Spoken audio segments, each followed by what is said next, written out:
Okay guys, nandito kami ngayon sa Sunshine Beach, Pagbilao, Quezon Province. Okay, amin pong subukan na maligo dito sa Quezon Province, Pagbilao. Dito po kami itinuro na meron ditong beach na 80 ang entrance fee, 80 pesos. Napakadulo, napakasulok na beach na ito. Talaga namang talaga ay magkakaroon dito ng privacy, no, sa beach nito. Ayan po ang dagat ng Sunshine Beach. Mayroong mga bangka dito, oh. Kaganda ng tubig, dagat, walang alo na malalaki, oh. Banayad na banayad, banayad na banayad. Ayan guys, tingnan nyo po yung dagat dito. Talagang maganda, maganda ang tubig. Okay, kuha muna kami ng ngayon ng magandang view. Ayan, okay, kuha. Okay nga rog. Ayos na ayos, oh. Talagang konti lang ang tao dito dahil nga napakadulo nito, sulok. Ito po yung paligid ng Sunshine Beach dito sa Pagbilao, Quezon Province. Uy, ano yun? Parang may sungay sa bandaron. O nga, ibang klaseng gusali yan, ano kaya yan? Okay, ay meron palang nakapagsabi na malapit kami sa power plant pala yan.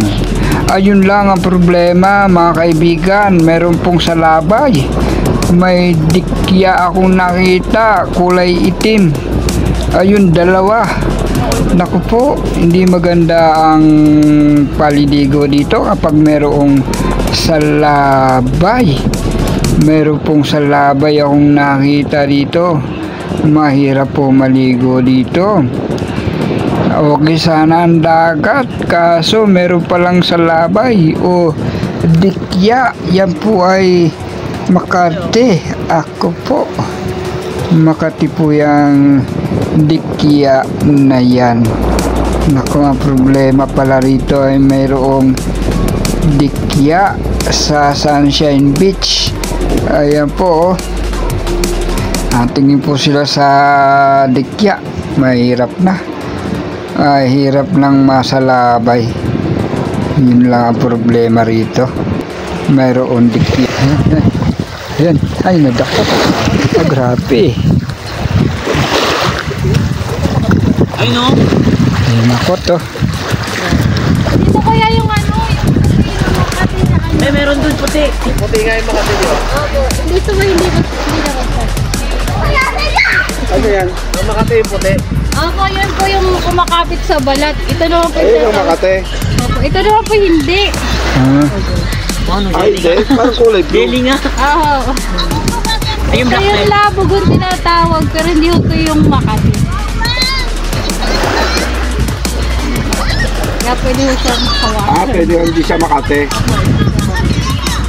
Kulay blue. Hinawakan niya nga eh.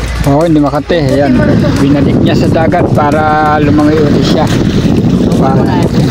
Pero yung putite.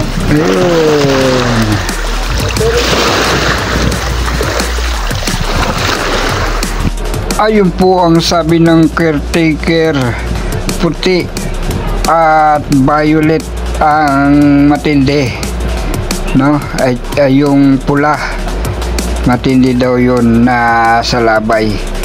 Talagang Makati, madikit sa balat. Ayun po ang power plant, no? Ayan, maganda po ng pagmasdan ang power plant na yan dito sa Pagbilao, Quezon Province. Ayan, tanaw na tanaw rito sa Sunshine Beach ang power plant.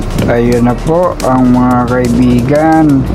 wala na pong lumulusong dahil natakot na po sa labay at dikya. No, yun ang problema dito. Oh, mayroong salabay, mayroong dikya, mayroong salabay. Ganda pa naman sana ang dagat. Ayos na ayos kasi hindi maalon. Ang problema lang, mayroong dikya. Ayan po yung mga gustong maligo. Oh, talagang napanood na lang nila yung dikya.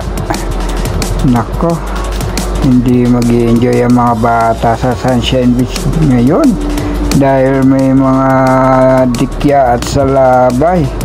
Delikado rin sumugal kahit na sabihin na hindi makati yung hinuli ng caretaker, yung kulay itim, pero salabay pa rin eh.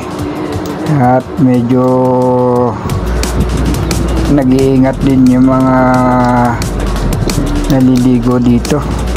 Kaya talagang may salabay ha. Maghanap pa ako dito ha. May makikita pa ako dito. Tiyak meron akong makikita dito sa labay. Yan. Binabato-bato na nila. Yan ba salabay ba yun? Bato yun. Okay.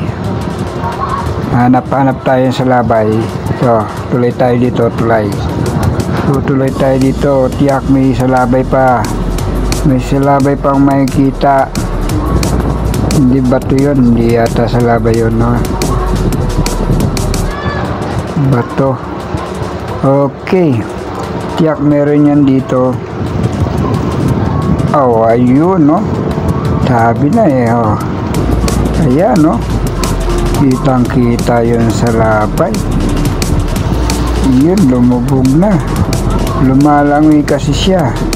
Oh, sa labay talaga yan, no? Oh, yun, lumutang, oh. Oh, sa labay. Kahit paano, medyo nakakakabarin niya kapag maliligo ka dito. Mga kabakarin. Dahil sa labay talaga yan. Ako. Walang maliligo. Sayang. Ito, hindi man to sa labay. Walang mangangas na maligo ngayon. Okay sanang dagat, kaso may salabay. Nakakapanginayang. Ayan, tingin-tingin na lang sa paligid. Uy, merong ano, tawag dyan, baklad. Kulungan ng isda. Pag pumasok, di na makakalabas. Lalaki ka na lang dyan sa loob. Ilang buwan bago harbisin. Ayan, yung pa isa. May baklad. Okay. Sunshine TV Beach. Dapat dito hindi Sunshine TV Beach. Sunset kasi. Ay, natin alam. Baka dyan yung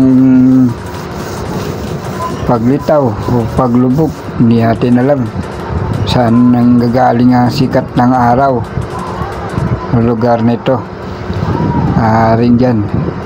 Pero dahil mabato, dapat dito eh Talim Beach. Dahil mabato. Okay, maganda sana ang dagat, kaso ang problema ay masalabay. Ayan, nagmamasid lang siya, tinitingnan niya lang. Okay sana maligo, kaso ayun, no, magmamasid ka talaga sa paligid mo. Baka paglusong mo paglangoy mo, bigla mong mahawakan o tumama sa mukha mo, braso sa labay. Nako,